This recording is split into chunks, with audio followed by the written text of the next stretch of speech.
विश्वनाथ भगवान की। गुरु आशीष से, गुरुवाणी से बढ़कर जग में और किसी की चाह नहीं। गुरुवाणी से बढ़कर जग में और किसी की चाह नहीं। गुरु आज्ञा पालन से बढ़कर और कोई भी शास्त्र नहीं। गुरु आशीष से बढ़कर जग में, गुरु आशीष से बढ़कर जग में और कोई उपहार नहीं। हर वस्तु का मोल है लेकिन हर वस्तु का मोल है लेकिन इसका कोई मोल नहीं। इसका कोई मोल नहीं। इसका कोई मोल नहीं। जय बोले मम श्रद्धालय के देवता परम पूज्य उच्चारणाचार्य भुवन गुरु 108 श्री विनम्र सागर जी महामुनिराज जी की। करु वंदना तुम्हारी गुरुवर विनम्र सागर। करु वंदना तुम्हारी गुरुवर विनम्र सागर। स्वीकार कर लो सेवा हो, स्वीकार कर लो सेवा। भूले मेरी भुला कर करु वंदना तुम्हारी गुरुवर विनम्र सागर। कोई कमी नहीं है दरबार में तुम्हारे, कोई कमी नहीं है दरबार में तुम्हारे। भक्ति का दान दे दो मैं आया दर तुम्हारे। जो हो कृपा तुम्हारी हो, जो हो कृपा तुम्हारी हो जिंदगी उजागर। स्वीकार कर लो सेवा भूले मेरी भुला कर। करु वंदना तुम्हारी गुरुवर विनम्र सागर। जय बोलिए परम पूज्य आचार्य गुरुदेव श्री स्वामी विनम्र सागर जी महामुनिराज की जय। नमस्कार। एक बार जोरदार तालियां। बहुत ही कल्याणी है मोक्ष सुखदानी है। ओ माँ जिनवाणी माँ। जय बोलिए दादा शांग जिनवाणी माता की जय। नमः सिद्धेभ्यः ओम नमः सिद्धेभ्यः ओम नमः सिद्धेभ्यः ओम नमः सिद्धेभ्यः ओम नमः सिद्धेभ्यः ओम नमः सिद्धेभ्यः ओम नमः सिद्धेभ्यः ओम नमः सिद्धेभ्यः ओम नमः सिद्धेभ्यः ओम नमः सिद्धेभ्यः ओम नमः सिद्धेभ्यः ओम नमः सिद्धेभ्यः नमः श्रीवर्धमानाय निर्धूत कलिलात्मने सलोकानां त्रिलोकानां यत् विद्या दर्पणाय दर्पणायते यद् विद्या दर्पणायते गुरवः पान्तु नो नित्यं ज्ञान दर्शन नायका चरित्रार्णव गंभीरा मोक्ष मार्गोपदेश का मोक्ष मार्गोपदेश का। जो एक जरा श्री आदिनाथ भगवान की, एक जरा श्री अजितनाथ भगवान की, एक जरा श्री महावीर भगवान की, परम पूज्याचार्य गुरुवर श्री विराट नगर जी गुरुदेव की, अहिंसामयी जैन धर्म की, परम पूज्य उच्चारणाचार्य श्री विनम्र सागर जी महाराज की, मुनि संघ की, मुनि संघ की, मुनि संघ की। जब भी ज्ञान समाएगा सच का रूप दिखाएगा, जब भी ज्ञान समाएगा सच का रूप दिखाएगा, जब भी ज्ञान समाएगा सच का रूप दिखाएगा, जब भी ज्ञान समाएगा सच का रूप दिखाएगा। जिन गुरु से मिलवाएगा, जिन गुरु से मिलवाएगा, जिन गुरु से मिलवाएगा, जिन गुरु से मिलवाएगा, निज पर रूप दिखाएगा, निज पर रूप दिखाएगा, भव से मुक्त कराएगा, निज पर रूप दिखाएगा, भव से मुक्त कराएगा। सारे दुखों को, सारे दुखों को ये ज्ञान मिटाए रे। जीवन है पानी की बूंद कब मिट जाए रे, हो जीवन है पानी की बूंद कब मिट जाए रे। होंगी अनहोनी हो, होंगी अनहोनी कब क्या घट जाए रे। जीवन है पानी की बूंद कब मिट जाए रे, हो जीवन है पानी की बूंद कब मिट जाए रे। जब भी ज्ञान समाएगा सच का रूप दिखाएगा, जब भी ज्ञान समाएगा सच का रूप दिखाएगा। जिन गुरु से मिलवाएगा, जिन गुरु से मिलवाएगा, जिन गुरु से मिलवाएगा, जिन गुरु से मिलवाएगा। तुम 100 बार मंदिर आइए, 100 बार भगवान का दर्शन कीजिए, 100 बार भगवान को देखिए, 1000 बार भगवान को देखिए, 1000 बार भगवान को देखा, फिर भी हमें भगवान का स्वरूप समझ में क्यों? फिर आकर के तुमने क्या देखा? वे देखते ही क्यों है? किसी वस्तु को देखते ही क्यों है? आप बाजार में नींबू लेने के लिए गए और आपने सब्जी मंडी में नींबू पहले देखेंगे, देखिए क्यों? देखिए क्यों? ये तो बताओ, देखिए क्यों? लेने के लिए या जानने के लिए? आपने नींबू हाथ में उठाया और हाथ में उठा के उसमें क्या देखा?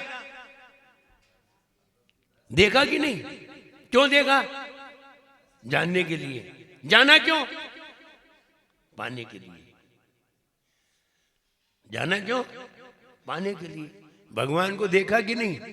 देखा। जाना? नहीं जाना। क्या देखा फिर? फिर इतने दिन से देखा तो क्या देखा?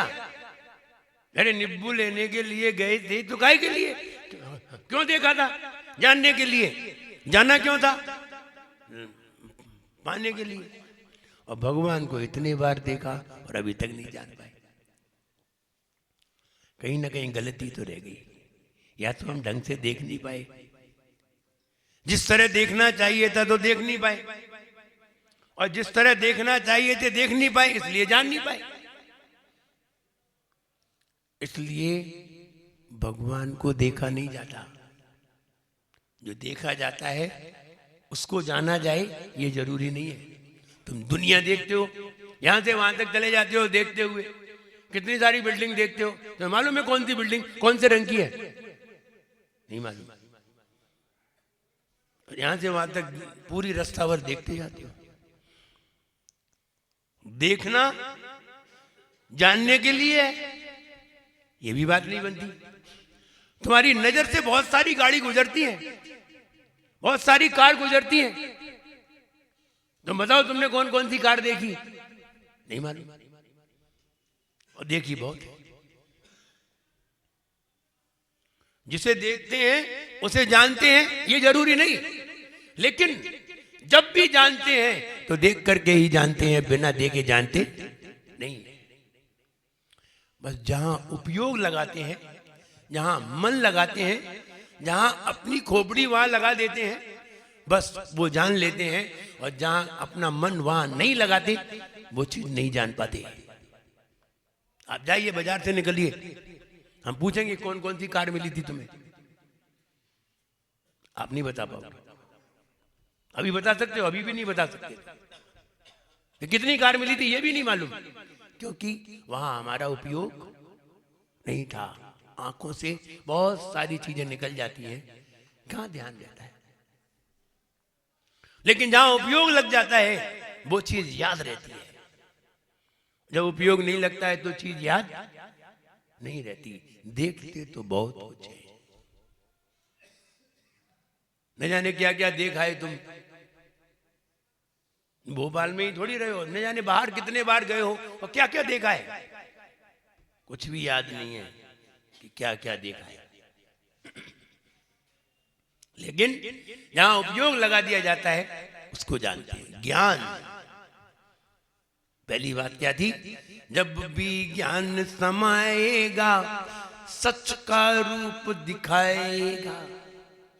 जैसे ही तुम भगवान को अच्छी तरह देखोगे, अच्छी तरह दर्शन करोगे, वैसे ही तुम्हें सारी दुनिया का स्वरूप दिखाई देने लगेगा। लेकिन हमने भगवान का भी दर्शन ही नहीं किया। भगवान को क्या किया जाता है? देखा जाता है कि नहीं? भगवान को देखा जाता है?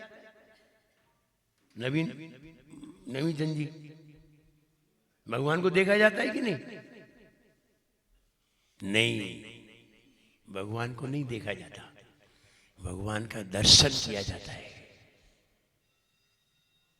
भगवान का दर्शन किया जाता है। किसी व्यक्ति को देखा जाता है, किसी वस्तु को देखा जाता है, मकान को देखा जाता है। जब आप अपने लड़के के लिए बहू लेने जाएंगे तो देखोगे, और भगवान को देखने आओगे तो दर्शन करोगे। जिसके अंदर नहीं देखना है, जिसके अंदर नहीं झांकना है, उसे देखा जाता है, और जिसके अंदर झांकना है उसका दर्शन किया जाता है। अरे समझ, जिसके अंदर झांकना है उसका दर्शन, और जिसके अंदर नहीं झांकना है उसको देखा जाता है। बताओ, तुम अपनी लड़की के लिए लड़का के दर्शन करने गए कि नहीं? अपनी लड़की के लिए लड़का देखने गए, दर्शन करने गए उसके? नहीं नहीं, क्या करने गए? उसे देखने गए। यही तो ज्ञान है। ज्ञान ही बताता है कि दर्शन क्या है और देखना क्या है। कोई आंख नहीं बताती कि देखना क्या है और दर्शन क्या है, ज्ञान बताता है। और जैसे ही ज्ञान होता है, सच का स्वरूप अपने आप समझ में आता है। एक ज्ञान ही है जो तुम्हें सब कुछ समझा सकता है। और अगर ज्ञान नहीं है तो फिर तुम्हें कोई भी भगवान का स्वरूप नहीं दिखा सकता। इसलिए भगवान का स्वरूप देखने के लिए सिर्फ ज्ञान की आवश्यकता होती है। और हम मंदिर इसीलिए आते हैं कि हम कोई ऐसा दर्शन करें जिससे कि हमें आत्मा के स्वरूप का ज्ञान हो जाए। तुमने भगवान में बताओ क्या देखा? और हमने भी भगवान में देखा, तुमने भी देखा, हमने भी। सिर्फ नजरिया का खेल है। नजर आपके भी पास है, नजर मेरे भी पास है। आप भी देखते हैं, हम भी देखते हैं। अब आप कहां देखते हैं, हम कहां देखते हैं, ये अलग बात है। हमने भगवान के गुणों को देखा, तुमने भगवान को स्वरूप देखा। भगवान की प्रतिमा कितनी अच्छी है, पीतल की है, तुमने पीतल देखी और हमने परमात्मा देखा। यही अंतर है। ज्ञान ही सच का स्वरूप दिखाएगा। और जैसे ही ज्ञान होगा वैसे ही समझ में आने लगेगा संसार तो झंझट है, संसार में तो फंसे हुए हैं। अरे कम से कम मुनिराज आए हैं, चलो मुनिराज के पास बैठते हैं, उनकी दो बातें सुनते हैं। वो उनकी बातों से हमारे अंदर न जाने कौन से ज्ञान की फाइल खुल जाए, और फाइल खुले तो न जाने कौन सा चैप्टर निकल करके आ जाए। बहुत सारी फाइलें दबी पड़ी हुई हैं। तो मुनिराज के वचन, आचार्यों के वचन, गुरुओं के वचन सिर्फ फाइल को खोलने का काम करते हैं। फाइल तो तुम्हारी ही खुलेगी और फाइल तो तुम ही खोल पाओगे। मेरे वचन तुम्हारे खोलने में सहायक बन सकते हैं।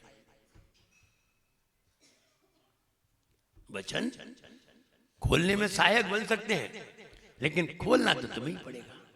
ध्यान रहे, जब आप नोटों की गड्डी गिनते हैं, नोट गिनते हैं गड्डी के, तो धीरे से पानी में हाथ लगा लेते हैं। एक पानी रखा रहता है, उसमें हाथ लगा लेते हैं। ध्यान रहे, वो पानी नोट नहीं गिनता, पानी नोट गिनता नहीं है,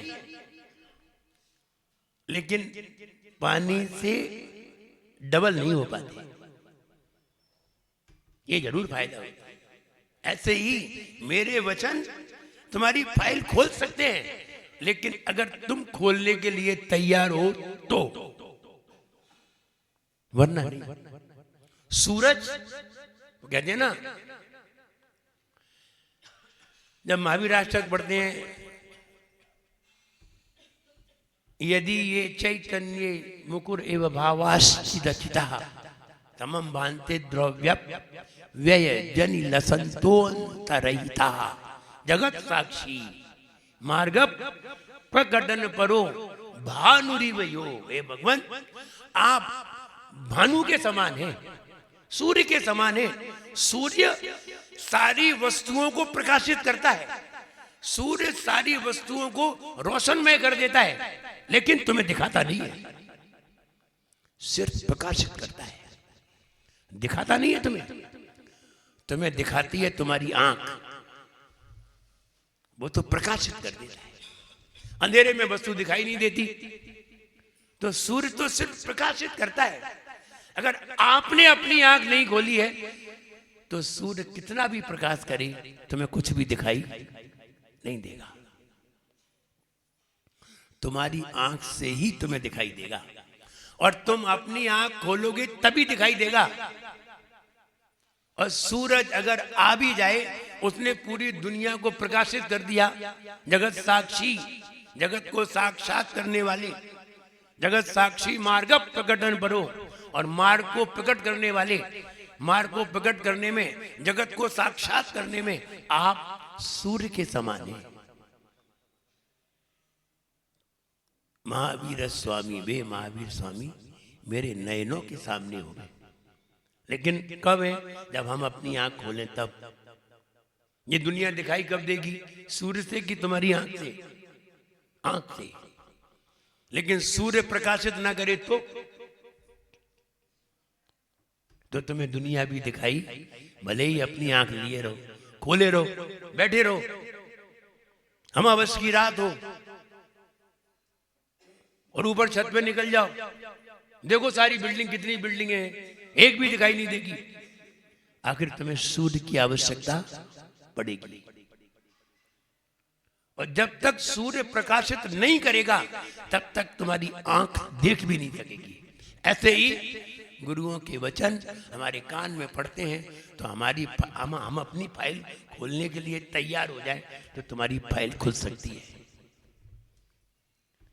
वरना उनके वचनों के बिना तुम अपनी फाइल खोल भी नहीं सकते, क्योंकि अभी तक तो खोल नहीं पाए। और भगवान के दर्शन किए, भगवान को देखा, हजारों बार देखा, लेकिन फिर भी भगवान का स्वरूप समझ में नहीं आया, कहीं गलती कर गए। जहां दर्शन करना था वहां देख गए, और जहां देखना था वहां दर्शन कर बैठे।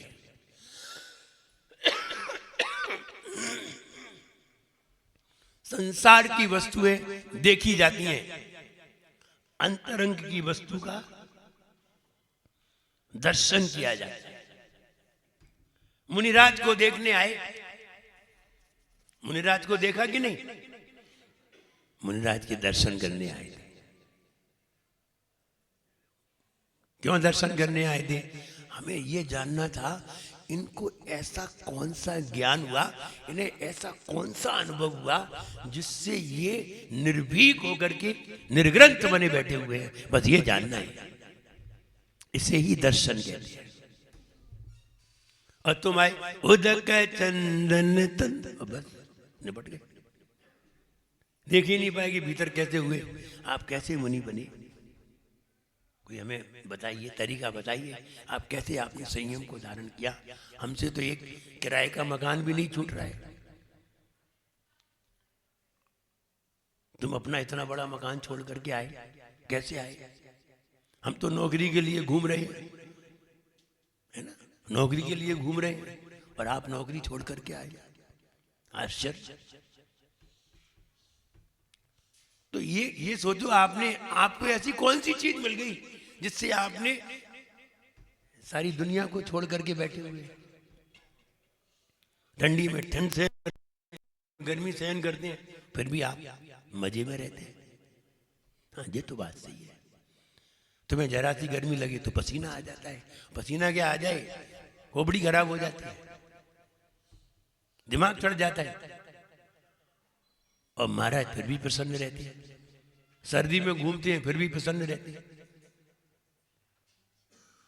कुछ ना कुछ जरूर अंदर दिखा है, ऐसी चीज दिखी है जिसमें बहुत ताकत है, वरना इतनी ठंड को सहन करने की ताकत कहां है किसी। और फिर भी वो सहन करते हैं, निर्भीक होकर के बीच सड़क पर चलते हैं। इतनी हिम्मत तो अच्छे अच्छे में नहीं। आखिर ऐसी कौन सी शक्ति मिली है, किसने वो शक्ति दी है? ध्यान रहे, शक्ति कुछ नहीं है, शक्ति सिर्फ ज्ञान की हुआ करती है। ज्ञान है, सारी शक्तियां तुम्हें प्राप्त होंगी। ज्ञान है, भक्ति निकल करके आ जाएगी। और ज्ञान नहीं है तो भक्ति नहीं होगी, केवल आडंबर से होगी।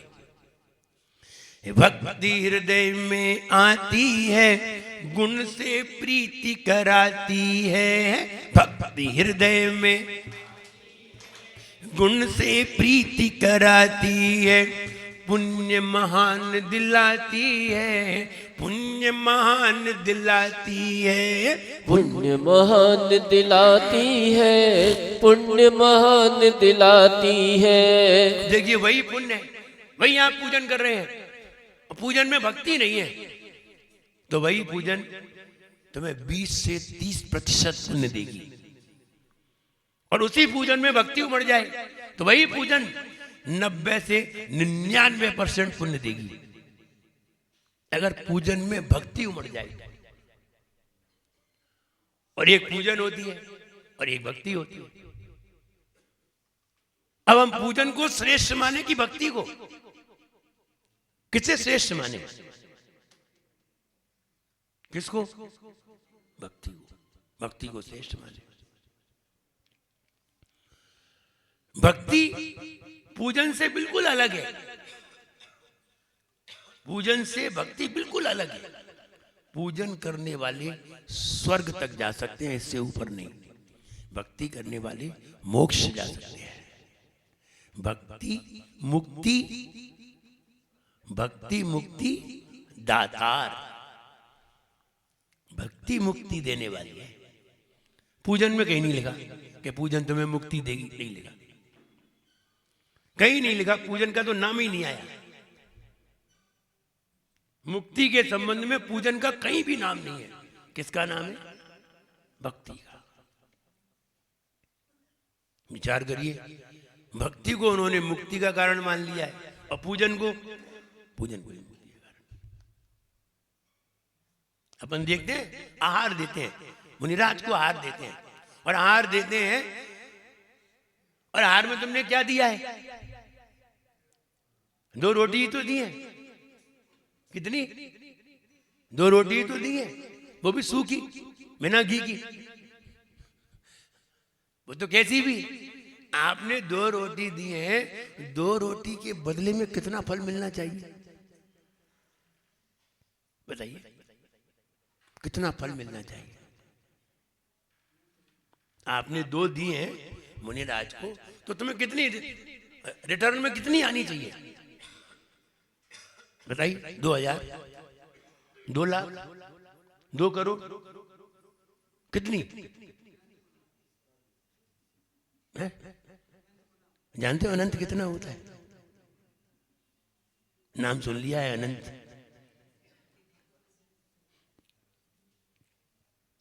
अनकाउंटेबल पता नहीं है, इनफाइनाइट की बात करते हैं। असंख्यात का तो पता नहीं है, कोई संख्यात नहीं मालूम होगी। कोई संख्यात का ज्ञान नहीं हो, संख्यात कितनी होती है? बात अनंत की। अनंत को ना मुंह में आई तो कह दिया।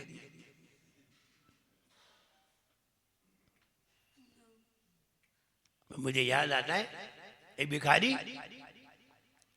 भिखारी जब भीख मांगने के लिए आया तो उसने कहा 2 रोटी मिल जाए, तो वो 2 रोटी लाया और 2 रोटी ला करके उसने भिखारी को दी। भिखारी ने कहा भगवान तुम्हें 100 रोटी दे। और क्या कहेगा वो? तुमने 2 दिए, भगवान तुम्हें 100 दे। दूसरे दिन आया भिखारी, बोला 2 रोटी मिल जाए। बोले नहीं देना है रोटी। बोले क्यों? बोले हमने तुम्हें कल 2 रोटी दी थी, तुमने कहा कि 100 रोटी दे। अब 100 रोटी भगवान देगा तो बासी नहीं खानी पड़ेगी। नहीं देना है अब तुम्हें रोटी। तुम 2 की 100 दिलवाओगे तो बासी खानी पड़ेगी हमें। तो उसने रोटी देना ही बंद कर दी। तो 2 रोटी के बदले में क्या चाहते? ध्यान रहे, 2 रोटी का कोई फल नहीं है, फल है उसमें भक्ति का।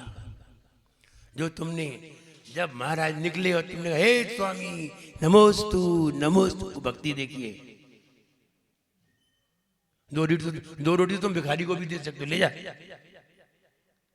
लेकिन भक्ति देखिए, शुद्धता देखिए। सवेरे से 4 बजे उठे, जल भर के लाए, गरम किया, प्रासो किया, भोजन बनाया, शुद्ध भोजन लाए, बनाया, सवेरे से लगे 4 बजे से।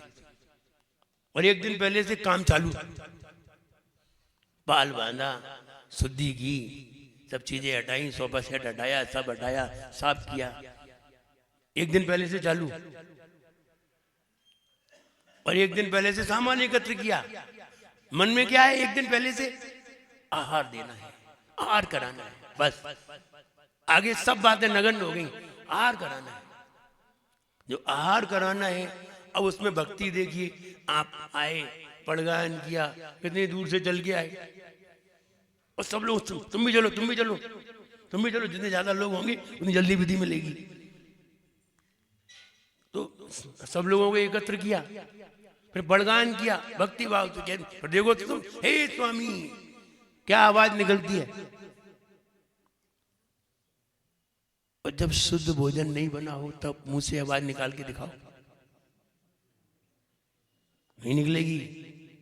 तो भक्ति एक कितना बड़ा सम्मान दिया जा रहा है, भक्ति की जा रही है। और वो सम्मान दिया जा रहा है। फिर पड़गान कर लिया, फिर बड़े भाव से निवेदन किया, 3 परिक्रमा लगाई, फिर निवेदन किया, महाराज चलिए महाराज। इतना तो अच्छे अच्छे तो नहीं बोलते, कितने बड़े भी मेहमान आ जाए तब भी ऐसे नहीं बोलते। और बड़े निवेदन करके लेके आए, घर चलिए महाराज। घर ले गए, फिर कह रहे ऊपर चलिए महाराज, फिर ऊपर चले, बैठिए महाराज।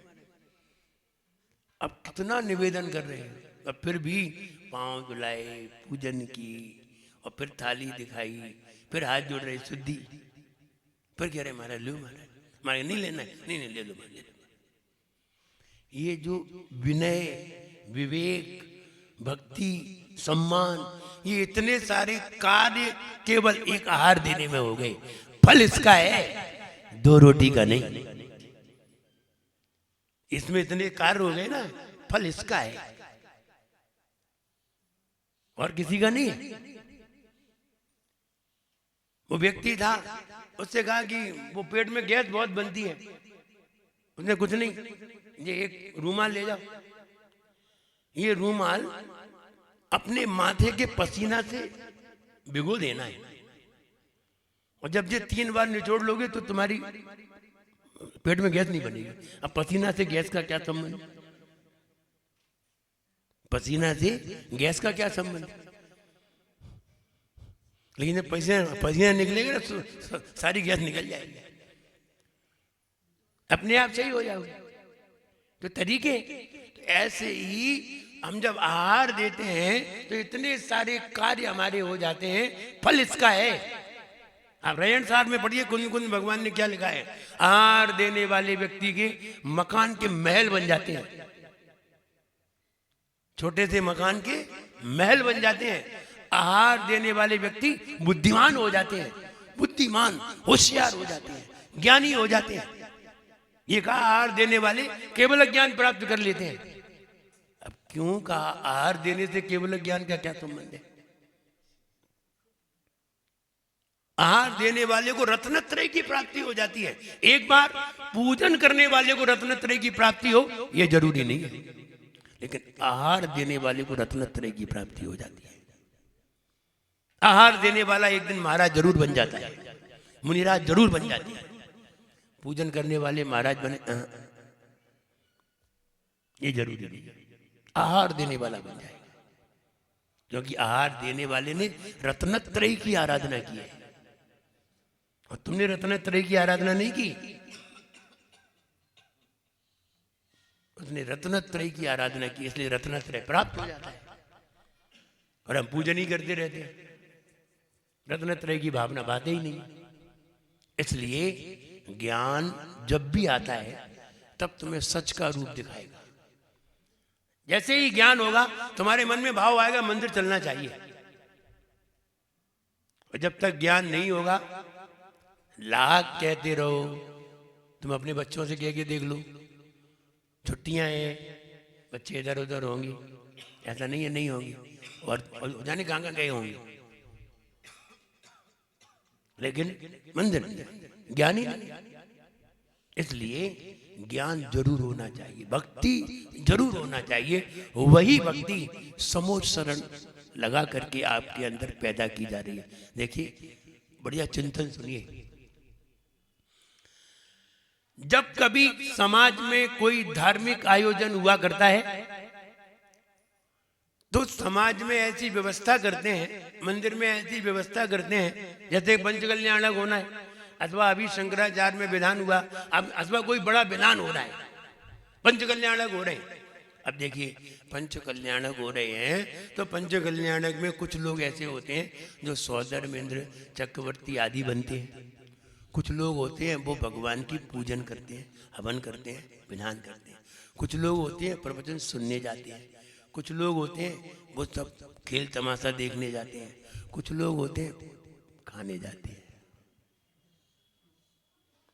वे पंडाल तक में नहीं जाते। वो मुझे बता भोजनशाला कहाँ है, और वहीं से भोजन करके वहीं से ही निकल लेते हैं।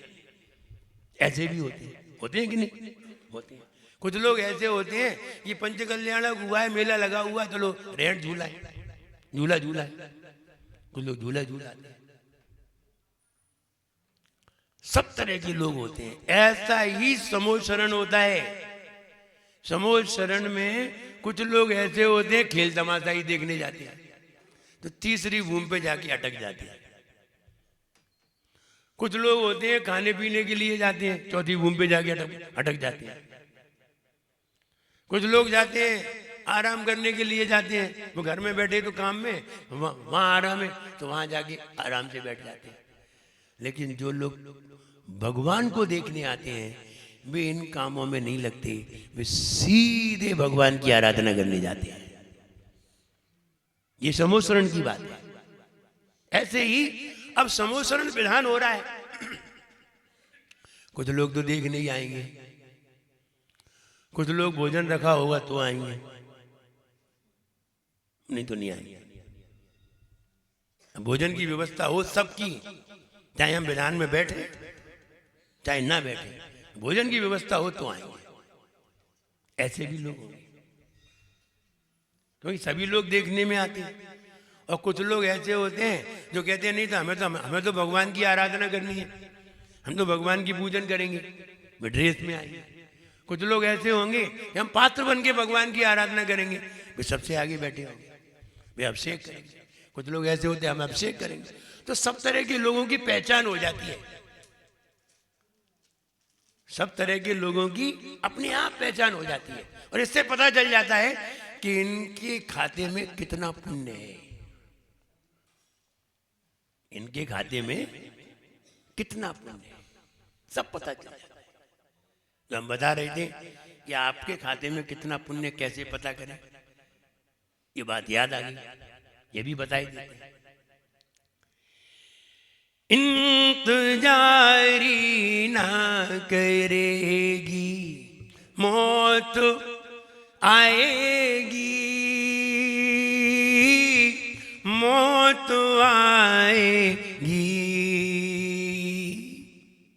उम्र फिर ना बढ़ सकेगी, उम्र फिर ना बढ़ सकेगी, लेके जाएगी,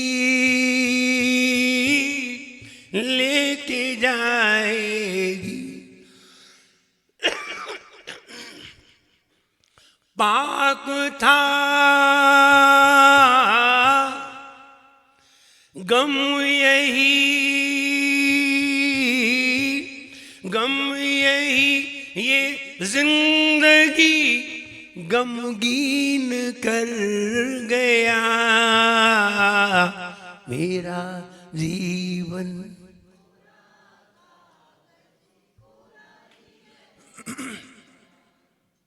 लिखना तो है ही, मेरा चिंतन सुनिए। जिंदगी एक किताब है, जिंदगी एक किताब है।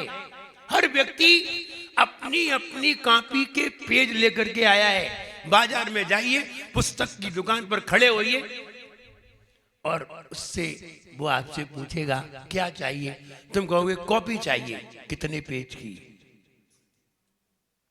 फौरन पूछेगा 96 पेज की, 144 पेज की, 212 पेज की, 512 पेज की, कौन सी चाहिए आपको बतानी पड़ेगी, इतने पेज की चाहिए। ऐसे ही हर व्यक्ति की जिंदगी है, इतने पेज की, किसी की इतने पेज की, किसी की इतने पेज की, सबकी जिंदगी नेत है, सबकी जिंदगी नेत है। आपने 500 पेज की डायरी ले ली और 500 पेज की डायरी तो ले ली है, अब लिखना तो तुम्हें ही है। ध्यान रहे, जब भी डायरी पर लिखा जाता है, जब भी कोई किताब लिखी जाती है तो पहला पेज राइट हैंड होता है, लेफ्ट हैंड नहीं होता। पहला पेज राइट हैंड होता है, लेफ्ट हैंड कभी भी नहीं होता। लास्ट हो सकता है लेकिन पहला पेज तो राइट हैंड ही होता है। ऐसे ही हमें कॉपी मिली, अब ये कॉपी मिली है आपको, किसी को 50 साल की, किसी को 60 साल की, किसी को 70 की, किसी को 80 की, किसी को 50 की।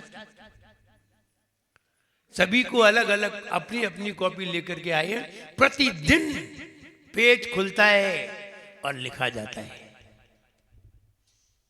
आज का दिन भी है, आज का दिन भी तुम्हारा पेज खुला होगा, लिखा जा रहा है, पूरा लिखा जाएगा।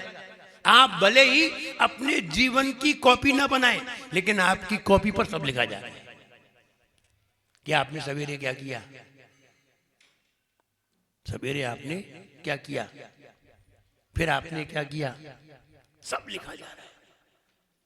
प्रतिदिन का बायोडेटा, प्रतिदिन का हिसाब प्रतिदिन के पेज पर लिखा जाता है और अंत में ये कॉपी बंद हो जाती है। जब लास्ट दिन आता है कॉपी बंद और ये पिंच हो जाती है। आपने एग्जाम दिया है बड़ी बड़ी क्लास का,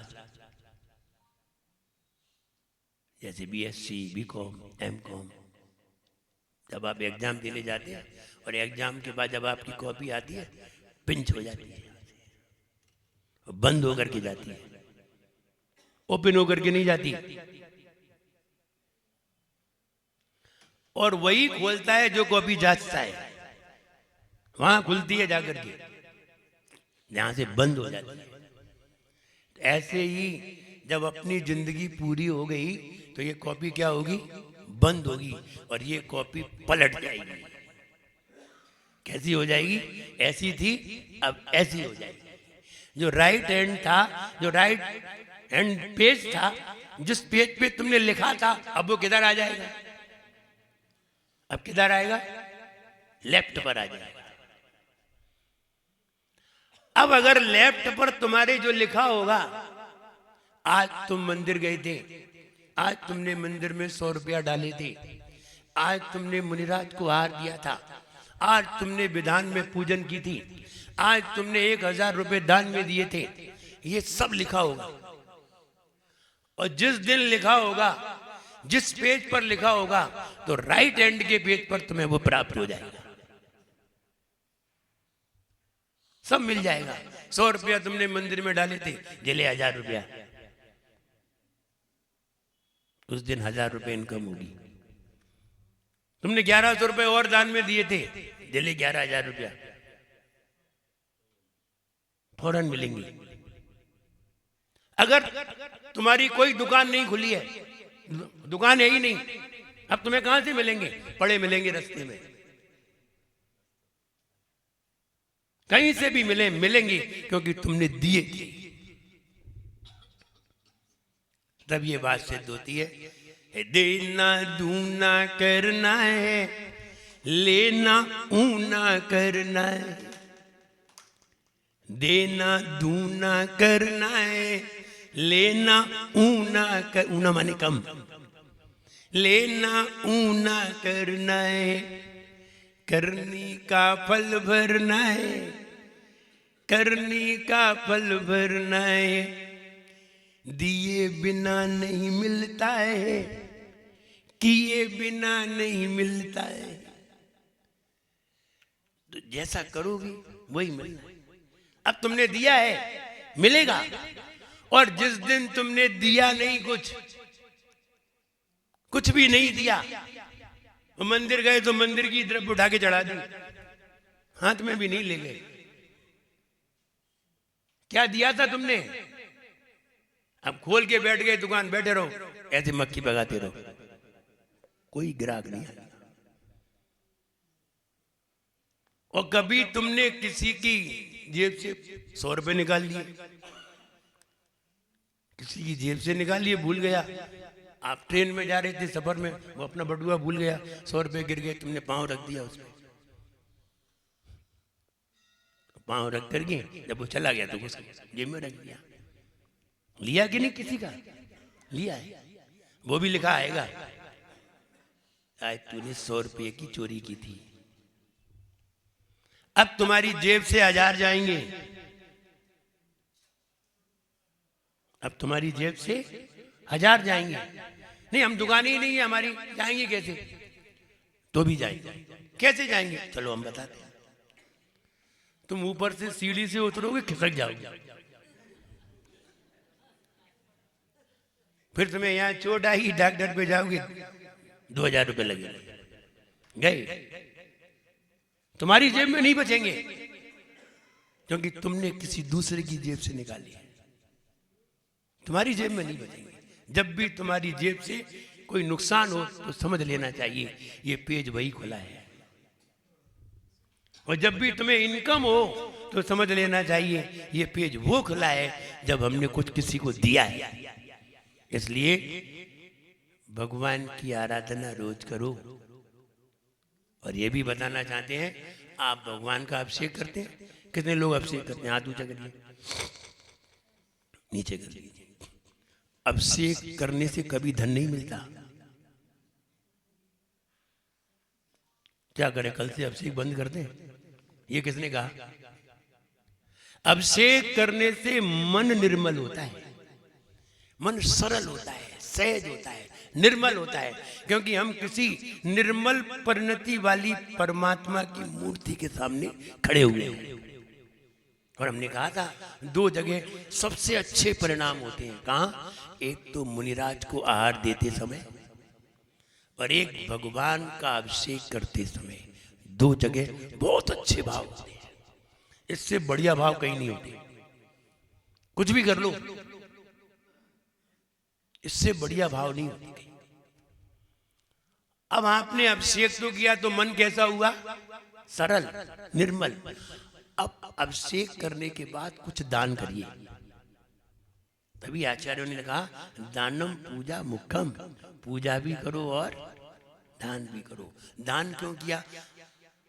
देना दूना करना है